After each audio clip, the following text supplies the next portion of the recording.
సర్వ సృష్టికి కారణభూతుడును, సకలమును సృజించి పోషించే పోషణకర్తగాను, నిత్యము భూమి మీద కృప చూపిస్తూ కృపాక్షేమములు కలిగించేటువంటి దేవుడిగా, మన రక్షకుడు, మన విమోచకుడు, మరణముల నుంచి జీవములోకి దాటించినటువంటి యేసయ్య పరిశుద్ధమైన నామములో మనమంతా కూడా ఈ రీతిగా మరొక కృపా దినాన్ని చూడటానికి, కృపా దినములో కృపా వాక్యాన్ని ధ్యానం చేయటానికి మనందరూ కూడా సజీవ లెక్కలో జ్ఞాపకం చేసుకున్నటువంటి దేవునికి స్తుతులు స్తోత్రములు చెల్లిస్తున్నాను.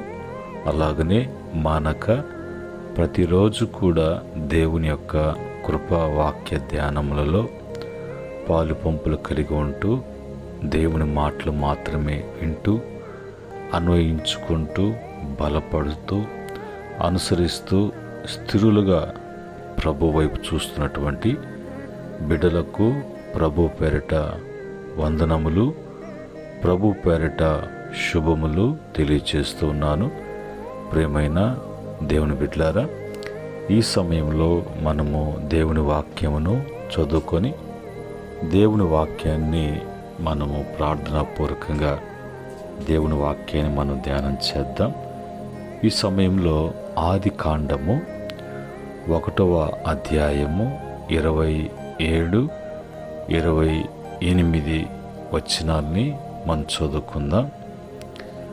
మరి ఇక్కడ రాయబడినటువంటి మాటలను నేను చదువుతున్నాను.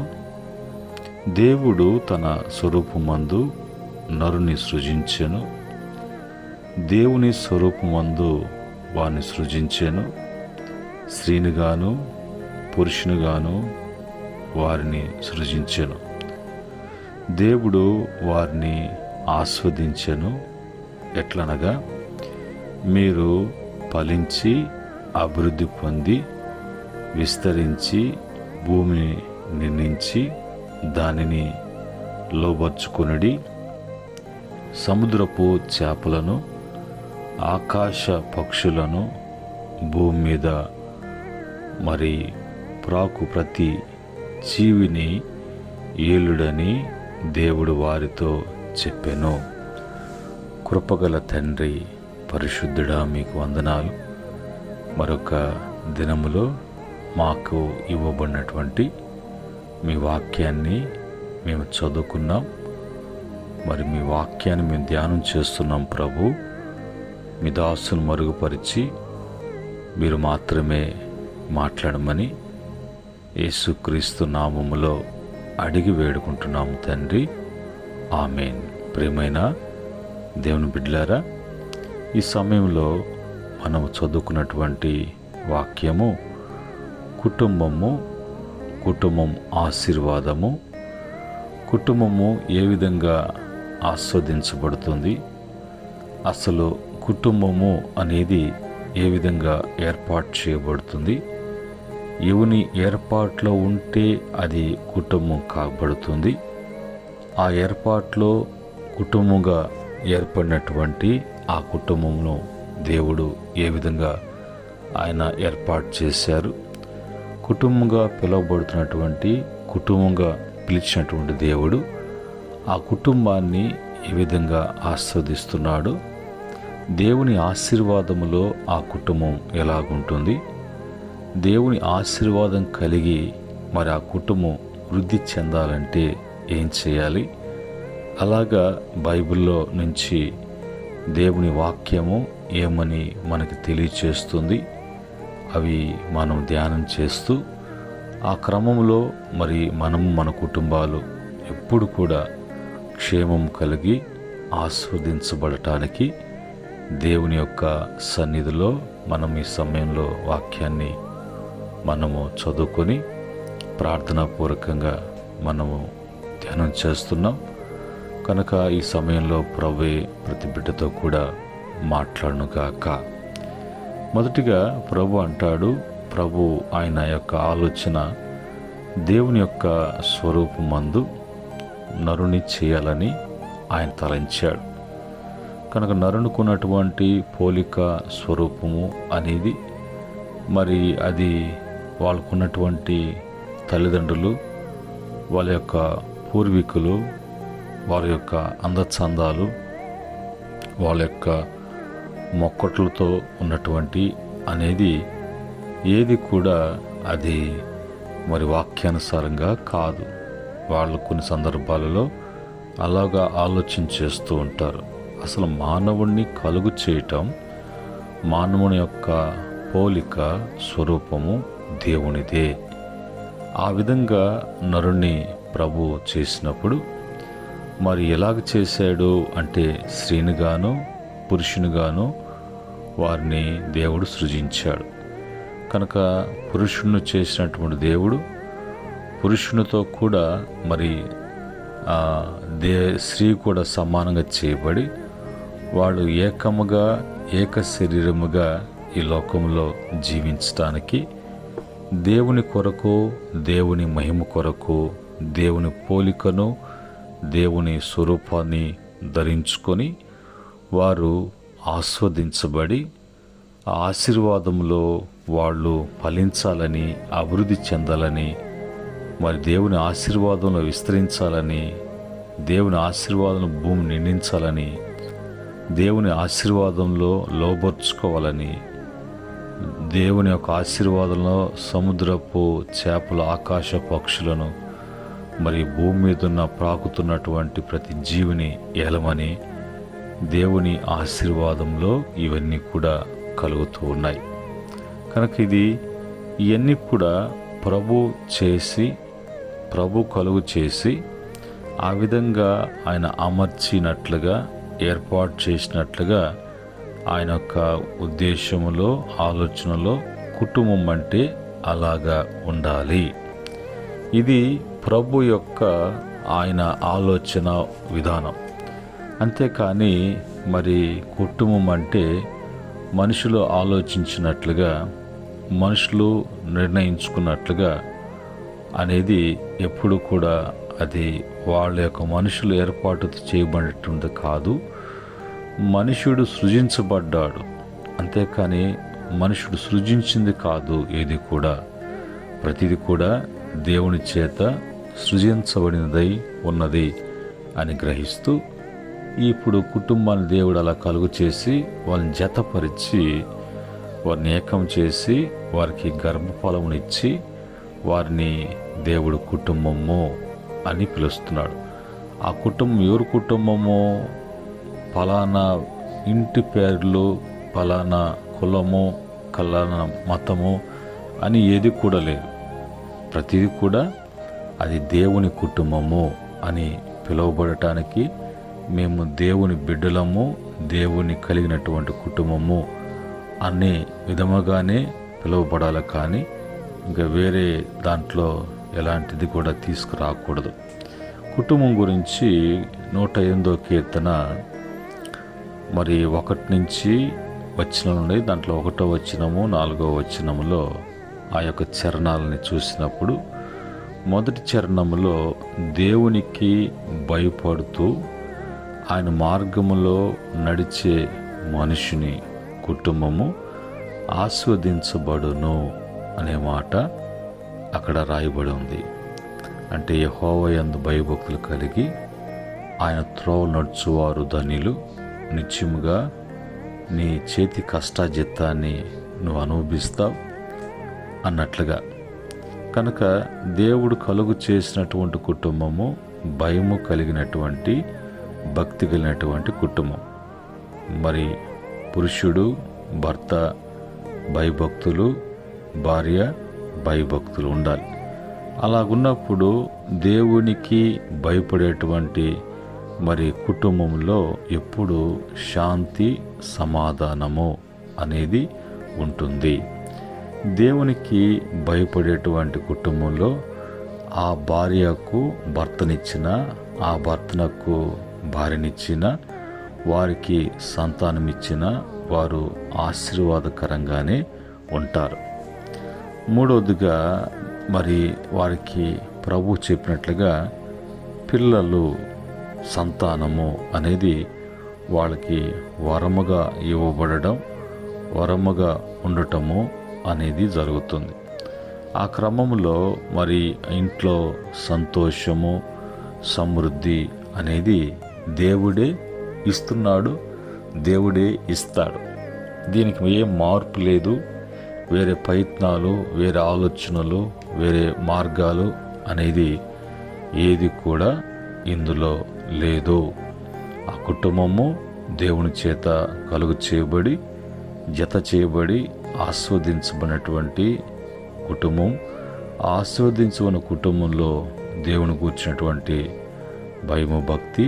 ఆ భయము, భక్తి అనేది వారిని గొప్ప చేయటం అని జరుగుతుంది. ఆ క్రమంలో మరి వారు రెండవదిగా దేవుని కుటుంబంగా, ఆస్వాదించబడిన కుటుంబంగా ఉండాలి అనంటే యెహోషువ గ్రంథము 24వ అధ్యాయం 15వ వచనములో, నేను మరియు నా ఇంటి వారును యెహోవాను సేవించెదము. దేవుని యొక్క కుటుంబం అంటే ఆ కుటుంబం దేవుణ్ణి ఎప్పుడు కూడా సేవించేటట్టుగా, ఆ కుటుంబం ఎప్పుడు కూడా మరి దేవుని యొక్క రక్షణలో, దేవుని యొక్క ఆశీర్వాదంలో ఉంటుంది. కారణం ఏంటి?